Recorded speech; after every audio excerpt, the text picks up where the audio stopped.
இன்றைக்கி பார்க்க போகிற கோவில் திருவொற்றியூர் பட்டினத்தார் அவர்களுடைய கோவிலை பற்றி தான். வாங்க வீடியோக்குள்ள போகலாம். பட்டினத்தார் கோவில் திருவொற்றியூர் அமைந்துள்ள சிவத்தலமாகும். இத்தலத்தின் மூலவரான பட்டினத்தார் லிங்க வடிவில் உள்ளார்.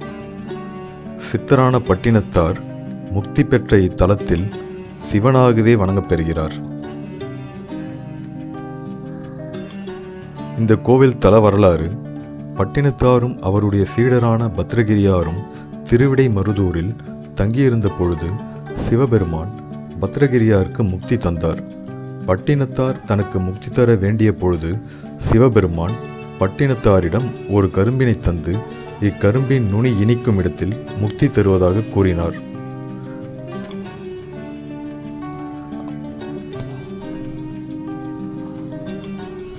அதனை ஏற்ற பட்டினத்தார் பல்வேறு தலங்களுக்கு சென்றுவிட்டு திருவொற்றியூர் வரும்பொழுது நுனிக்கரும்பு இனித்தது.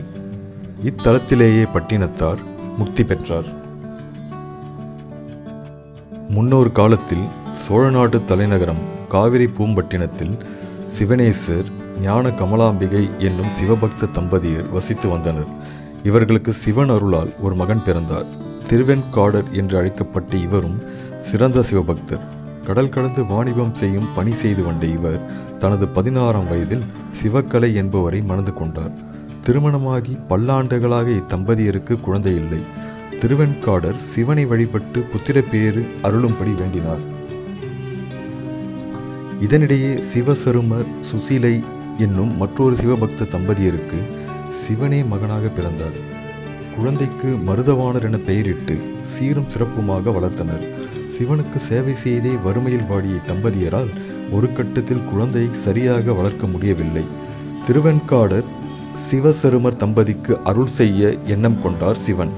சிவசருமரின் கனவில் தோன்றிய சிவன் மருதவாணரை திருவெண்காடருக்கு தத்து கொடுத்து பதிலாக பொருள் பெற்று கொள்ளும்படி கூறினார்.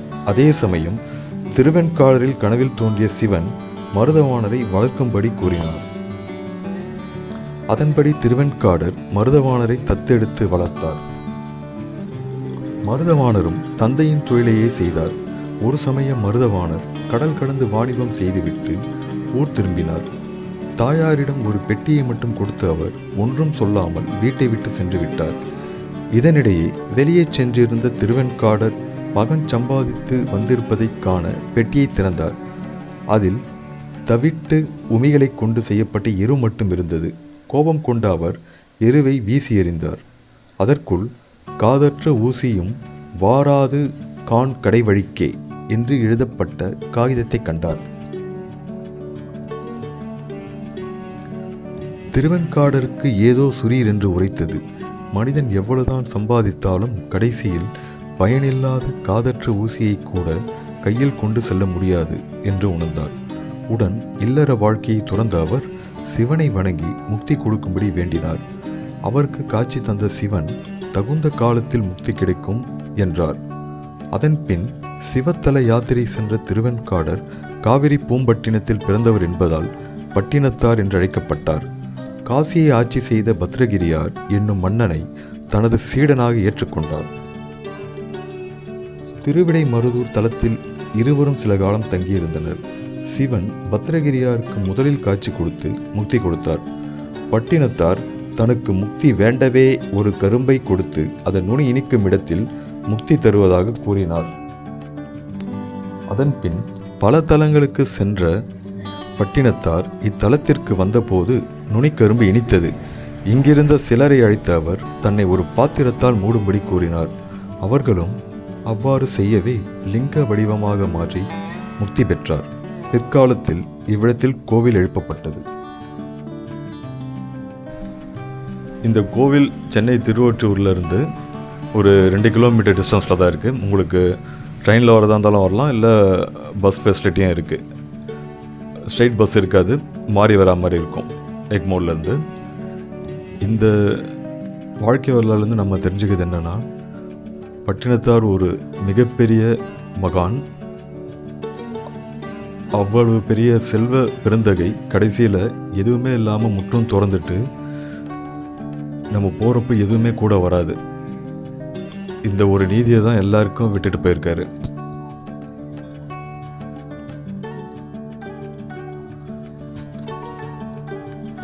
இந்த மகான் எல்லாருக்கும் என்ன சொல்கிறாருன்னா, காதற்ற ஊசியும் வராது காணும் கடை வழிக்கை. நம்ம போகும்போது காது அருந்து போன ஊசி கூட நம்ம கூட வராது. அதனால் இருக்கிற கொஞ்ச காலத்தில் எல்லார்கிட்டேயும் அன்பாக இருங்க. தான்ற ஆணவ அகம்பாவம் எதுவுமே எல்லார்கிட்டையும் காட்டாதீங்கன்ற ஒரு மிகப்பெரிய உண்மையை தான் சொல்லிட்டு மறைஞ்சிருக்காரு. உங்களுக்கு இந்த வீடியோ பிடிச்சிருந்தா லைக் பண்ணி, ஷேர் பண்ணி, சப்ஸ்கிரைப் பண்ணுங்கள். எத்தனை பேர் இந்த பட்டினத்தார் அவர்களோட ஜீவ சமாதிக்கு போயிட்டு வந்திருக்கீங்கன்னு கமெண்ட்டில் சொல்லுங்கள். மீண்டும் ஒரு நல்ல வீடியோவில் திரும்ப பார்ப்போம். நன்றி.